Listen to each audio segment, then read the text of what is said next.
Everybody, it's Tyler here at Riverbots Middle School checking in, 3299C. This is Atlantis, coming in out of California. We got Mason here to talk more about the incredible design that has been created with this. This is a legit looking robot in my opinion here. Absolutely everything from utilizing lemlib to coming up through that intake area. PTO on their claw as well, so a lot of great stuff we'll be talking about. Keep an eye on their mogo clamp and what they're doing for that as well too. So let's learn more about Atlantis coming up here on Pits and Parts.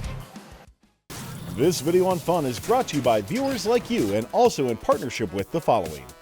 The Robotics Education and Competition Foundation provides fantastic programs for students from elementary school all the way through college. These include VEX, aerial drone competition, online challenges, JROTC, girl-powered, scholarships, certifications, and so much more. To discover these exciting opportunities, visit recf.org and get connected. Mason, let's start talking about your drivetrain doing. You mentioned earlier utilizing lemlib as well too for your odometry. Love to hear more about that. Yeah. Okay, so I'll start with the drivetrain. So as you can see here, it's a 450 RPM drive base, all omni-wheel drive, 6 wheels, and it's a 6-motor drivetrain too. And speaking of odometry wheels, I have 2 over here which run on rotation sensors, and I use this software called lemlib, which runs on which also is compatible with Pros, and it's on Visual Studio. So what I do with these wheels is that I track the X and Y position of the robot, and I use functions such as move to pose, move to point, move distance, turn to point, and turn to position.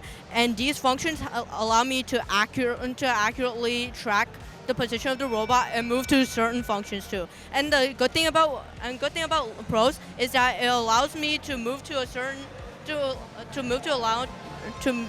to a certain coordinate, such as, like, for example, like X is 20 and Y is 0, and just move to its point no matter what. So like even if it like gets stuck or something, I also have this thing called like an exit loop, and it allows me to exit out of a function or a command early, so I can continue on even if it gets like stuck or something like that. Yeah. And you've been doing phenomenal so far. You know, first in skills I think right now, yeah. Now actually too. So congrats on that.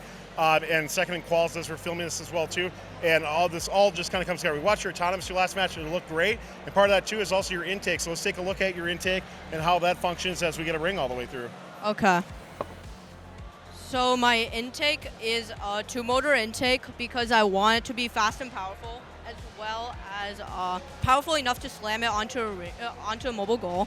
So I'll talk about this first stage intake, which is a flex wheel first stage intake, and I cut these wheels on purpose so that these 3 arcs can effectively push the ring up and into the intake conveyor belt. And one very important thing that I learned to make my intake faster is to loosen up the chain a little bit and loosen it enough so that I can put another standoff or something like a support structure into and in between the conveyor belt, and this allowed me to score rings very, very quickly and effectively. When I watch your autonomous too, I noticed you're utilizing a color sensor, but I think you're doing maybe a little bit different what some teams are doing too. So talk to me about where that is and how you're utilizing it. Okay, so I'll talk about the color sensor. Wait, actually, it's a vision sensor. So this involves coding in Visual Studio, and I coded it to set signature colors. So by doing that, I could use the vision sensor to effectively identify and sort out the wrong ring or right ring color. And also there's a distance sensor. There's a distance sensor over here. I'm not sure if you can see it, but it's hidden in here. And what it does is to make sure that no other like red things or blue things are far away from the intake and not like a ring, so that it will make sure that only like red items in a certain distance will get sorted. Yeah. And here's like the piston for the color sorting.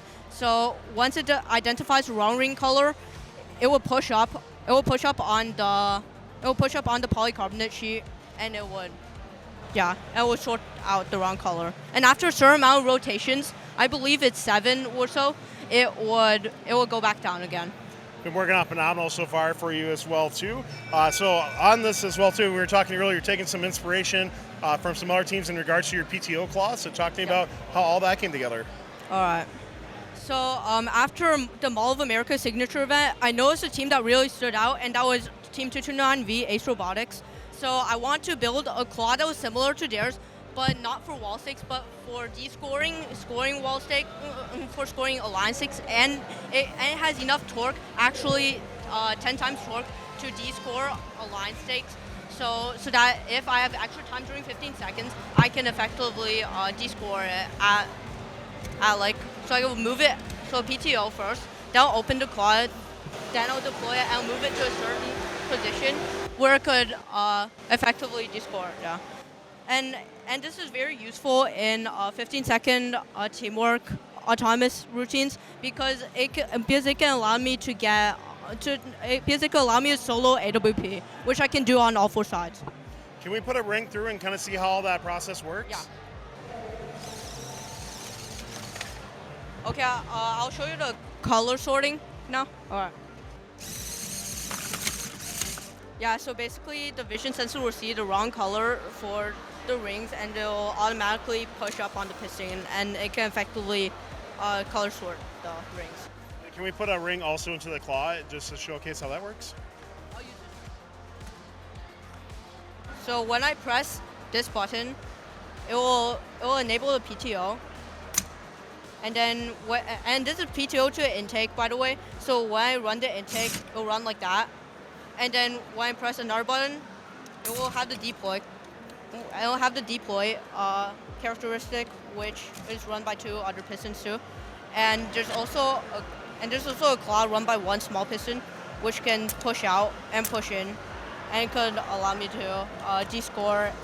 And it can allow me to de-score rings from stakes, and as well as the line stakes, and score on them too. Couple last things to go over on this too. It's going to be that mobile goal we just saw. You score on that. Anything in regards to the clamp that you want to talk about?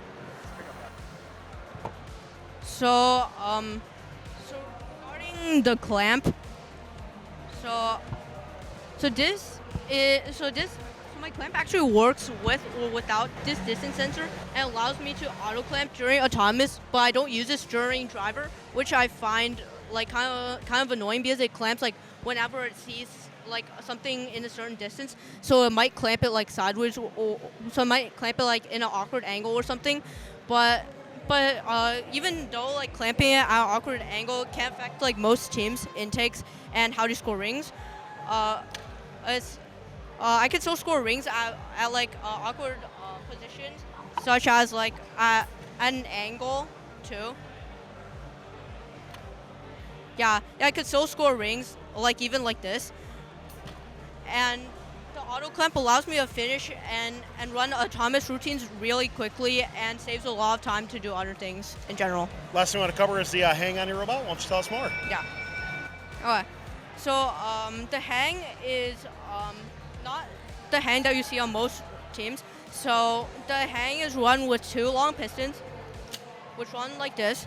And something special about it is, well, first, it has a really special arc that allows minimal oscillation after it is hanging. So like the front or the back doesn't catch onto it and prevent it from hanging. And also it's a good place to put license plates. And it's run on a rail system.